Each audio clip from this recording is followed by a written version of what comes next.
Pensamiento breve de la segunda lectura. Es como el secreto de la santidad. Ustedes quieren ser santas, ¿verdad? Sí, Padre. A Dios le va a costar un poco, pero no es imposible. Es una lucha, la santidad. Bien, dice, todo lo que hagan, ¿verdad? Cualquier cosa que hagan, hasta el comer o el beber, háganlo todo para la gloria de Dios.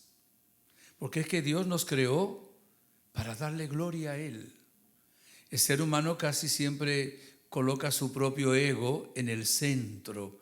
El mayor ídolo de nuestra vida es nuestro propio yo, que vivimos para nosotros, comemos para nosotros, hacemos las cosas para quedar bien. Y aquí la palabra nos invita a que todo lo hagamos para darle gloria a Dios. Y dice luego, no buscando mi propio bien, sino el de la mayoría, para que se salven. Bien, eso con respecto a la segunda lectura. Levante la mano si alguna de ustedes ha tenido contacto con algún leproso alguna vez. Leproso. 1, 2, ok. Yo también he tenido en 2 ocasiones contacto con leprosos, ya hace muchos años. La lepra ha sido una de las enfermedades más temibles de la antigüedad. En la antigüedad pensaban que era mucho más infecciosa de lo que es. En sí, si no hay un contacto de herida a herida, no se contagia. Pero claro, era tan terrible, tan tremenda, que con el miedo al contacto, que separaban realmente al leproso. Incluso la ley mosaica, como leímos en el libro del Levítico, mandaba si una persona, incluso si no estaban seguros si era lepra, con una mancha en la piel, ya tenían que acudir al sacerdote y lo sacaban del campamento, lo sacaban de la comunidad, para que no contagiara a las demás personas. Ser leproso en aquel tiempo era lo más terrible que podía existir. La lepra es una enfermedad donde se le cae el cuerpo a pedazos. O sea, se le cae a uno la nariz, se le cae la oreja, se le cae los labios, se le cae un dedo. Es una enfermedad realmente terrible, ¿no? Y además eran 3 cosas: la enfermedad en sí, y segundo, vivir lejos de los demás. A veces se juntaban varios leprosos. Acuérdese del caso de los 10 leprosos, ¿verdad?, que Jesús sanó. Pero no podían ver a su familia, no podían ver no tenían amigos. Solo alguna vez entre 2 o 3 leprosos se reunían. Vivir en la mayor soledad. Estaban excluidos. Es una palabra muy moderna, por cierto. Estaban excluidos de la vida comunitaria. Ellos colocaban un recipiente a la vera del camino y se apartaban con esas características: harapiento, despeinado, con barba tapada y gritando, impuro, impuro, soy leproso. Y si se acercaban un poco, la gente agarraba piedras y se las lanzaba. O sea, ocurría con frecuencia, para que la gente que pasaba por allá le lanzara algún pedazo de pan o algo de alimento para que pudieran comer. Esa era la manera como se sostenían. Por eso era terrible. Y había un tercer elemento, que era de aquel tiempo y de aquella cultura, aunque hay gente todavía que parece que viviera en aquella cultura. Pensaban que el leproso era un maldito de Dios. Dijeron, es leproso, esa es la señal de que cometiste un grave pecado y Dios te está castigando. Entonces, pobre persona, leproso, lejos de su familia, lejos de la sociedad, y ahora además desconfiando que Dios también lo amara así, lo había castigado de esa manera. Todavía hay gente que cuando alguien sufre una enfermedad o algo dice, Dios te está castigando, ¿quién sabe qué mal habrás hecho? Y no es así. El mal sí es secuela de los pecados de la humanidad, de alguien. Cada vez que una persona peca, contamina el mundo. Como cada vez que una persona hace el bien, pues a través del cuerpo místico renueva también la humanidad y la creación entera, porque estamos realmente unidos. Y bien, se acerca a Jesús, se pone de rodillas. No podían tocar a los leprosos. Y le dice a Jesús, si quieres, puedes curarme. Hay otro caso en el capítulo 19 de San Marcos donde un señor que tiene un hijo enfermo le dice: si puedes, libera a mi hijo. En este caso dijo: si quieres. O sea, él tenía la certeza de que Jesús podía. Parece que no estaba tan seguro de que Jesús quisiera. Si quieres, puedes limpiarme, puedes curarme.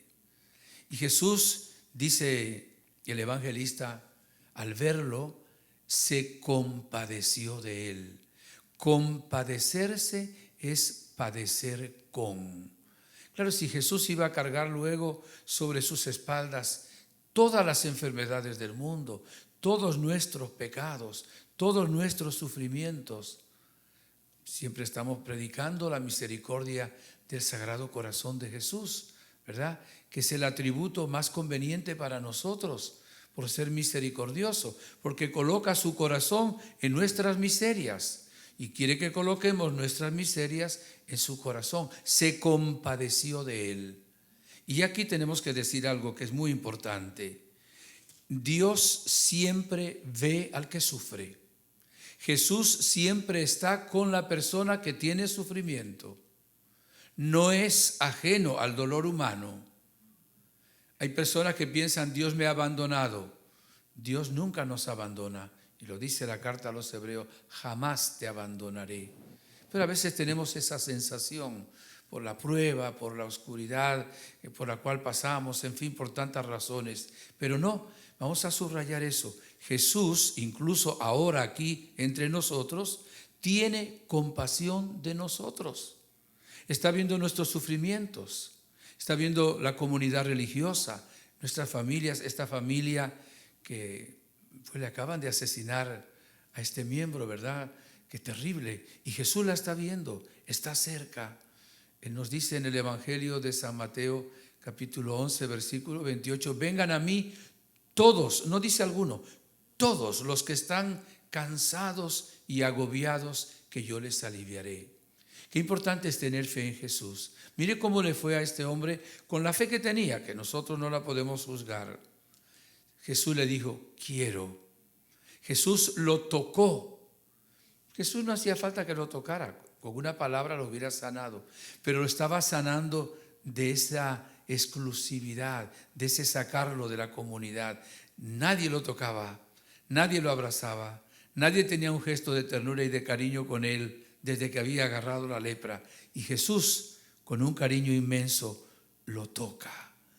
Y tiene que haber sentido algo muy especial, no solo por la sanación, sino por la compasión de Jesús, por cómo Jesús lo tocó.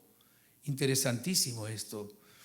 Y luego, pues el Señor le da también la certeza de que Dios lo ama. Ahí está Él, que es Dios hecho hombre, y lo está amando y lo está curando, y le está haciendo ver que era un error aquella cultura de pensar que Dios lo había maldecido de alguna manera. Eso en cuanto a comentario de lo que es el contexto y también algo del texto bíblico. Tenemos que aplicar eso a nosotros. La Iglesia ve siempre un símbolo del pecado en la lepra. O sea, la lepra es como una señal de que el pecado que hay en el ser humano. Entonces, ¿ese leproso quién es? Pues eres tú, soy yo, porque tenemos la lepra del pecado. No hay nadie aquí que no tenga lepra del pecado. ¿Y qué tenemos que hacer? Creer en la misericordia del Señor. Jesús se compadece de nosotros. Si algo criticaban a Jesús es que comía en medio de pecadores. Eso le criticaban a Jesús. Y él dijo que había una fiesta en el cielo cuando un pecador se dejaba perdonar. De ahí que tenemos que tener una gran confianza en la misericordia del Señor. Tener cuidado, no darle más importancia al pecado que a la misericordia del Señor. No darle más importancia al pecado que cometimos y que ya Dios nos perdonó. Dale más importancia a la misericordia del Señor que nos limpia el alma. ¿Dónde nos limpia el Señor de esa lepra del pecado? Sobre todo en el sacramento de la penitencia o confesión. Ahí nos limpia el alma de todo pecado. Por eso debemos confesarnos con frecuencia.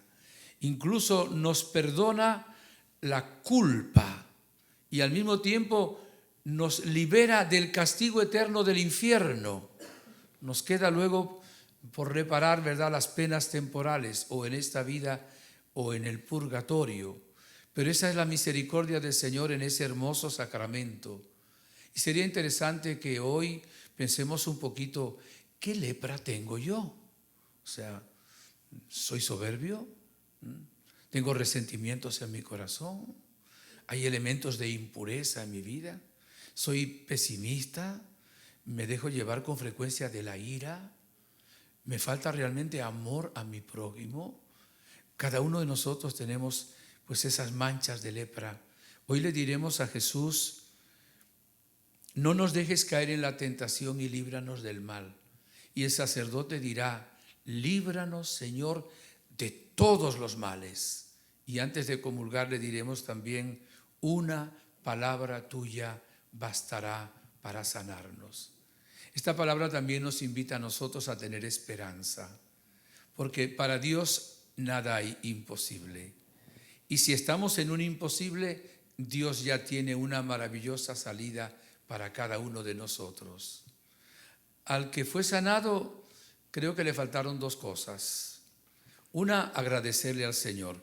No sabemos si lo hizo, pero el Evangelio no dice que lo haya hecho. Y la otra, haberle hecho caso a Jesús. Le dijo Jesús severamente: no se lo digas a nadie, solo te presentas al sacerdote, das la ofrenda y ya te declaran limpio, y te declaran puro. Y se lo fue contando a Raimundo y a todo el mundo. Tanto que Jesús ya no podía ir a las ciudades, tenía que estar también en lugares del campo, pero aún así acudía un poquito la gente a él. Jesús nos está viendo, concluyo. También la Gospa, la Virgen Santísima, nuestra Madre, con ese corazón inmaculado, maternal y milagroso, también nos está contemplando. Y quizá tenga que hacer como en Caná de Galilea, presentarle los recipientes a tu hijo y decirle: mira, no tienen vino, para que Jesús hoy haga un milagro en la vida de cada uno de nosotros. Que esto todo dé gloria al Padre, que vive y reina por los siglos de los siglos.